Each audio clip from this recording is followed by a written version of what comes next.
ଶ୍ରମିକଙ୍କ ପାଇଁ ଏହା ଏକ ଗୁରୁତ୍ୱପୂର୍ଣ୍ଣ ଯୋଜନା। ସେମାନଙ୍କୁ ମୌଳିକ ସହାୟତା ଯୋଗାଇ ଦେବା ଉଦ୍ଦେଶ୍ୟରେ ଏହି ଯୋଜନା କାର୍ଯ୍ୟକାରୀ କରାଯାଇଛି।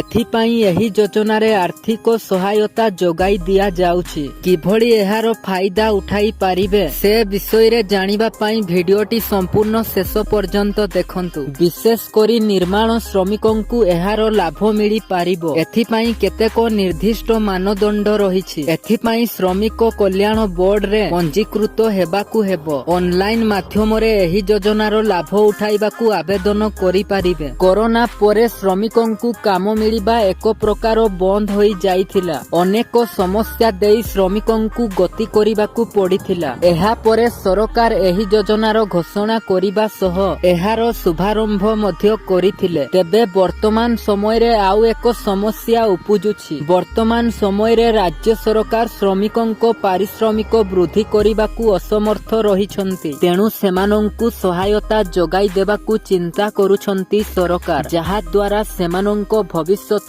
ସୁରକ୍ଷିତ ହୋଇପାରିବ। ବର୍ତ୍ତମାନ ସରକାର ଶ୍ରମିକଙ୍କ ବ୍ୟାଙ୍କ ଆକାଉଣ୍ଟରେ 5,000 ଟଙ୍କା ଲେଖାଏଁ ଜମା କରିବାକୁ ଚିନ୍ତା କରୁଛନ୍ତି। ତେବେ ଏଥିପାଇଁ କେତେକ ନିର୍ଦ୍ଦିଷ୍ଟ ଦସ୍ତାବିଜର ଆବଶ୍ୟକତା ରହିଛି। ଏହା ସହିତ କେଉଁମାନେ ଏହି ଯୋଜନାରେ ସାମିଲ ହେବାକୁ ଯୋଗ୍ୟ ତାହା ଜାଣିବା ଜରୁରୀ। ଏଥିପାଇଁ ହିତାଧିକାରୀଙ୍କ ବୟସ 18 ବର୍ଷରୁ ଉର୍ଦ୍ଧ୍ୱ ହୋଇଥିବା ଆବଶ୍ୟକ। ଶ୍ରମିକଙ୍କ ପାଇଁ ଶ୍ରମିକ କଲ୍ୟାଣ ବୋର୍ଡର ଗଠନ କରିଛନ୍ତି ସରକାର। ଏହି ବୋର୍ଡରେ ଶ୍ରମିକମାନେ ପଞ୍ଜୀକୃତ ହେବାକୁ ବାଧ୍ୟତାମୂଳକ କରାଯାଇଛି। ଏହି ଯୋଜନାରେ ସାମିଲ ହେବାକୁ ପ୍ରଥମେ ସରକାରଙ୍କ ଅଫିସିଆଲ ୱେବସାଇଟ ଭିଜିଟ କରିବାକୁ ହେବ। ତ ଦର୍ଶକ ବନ୍ଧୁ, ଇଏ ଥିଲା ଆଜିର ଅପଡେଟ। ଯଦି ଭିଡିଓଟି ଭଲ ଲାଗିଛି ଗୋଟେ ଲାଇକ୍ କରି ଅନ୍ୟମାନଙ୍କୁ ସେୟାର କରି ଦିଅନ୍ତୁ ଏବଂ ଏହିଭଳି ଇନଫରମେସନ ଜାଣିବାକୁ ଚାହୁଁଥିଲେ ଆମ ଚ୍ୟାନେଲକୁ ସବସ୍କ୍ରାଇବ କରନ୍ତୁ।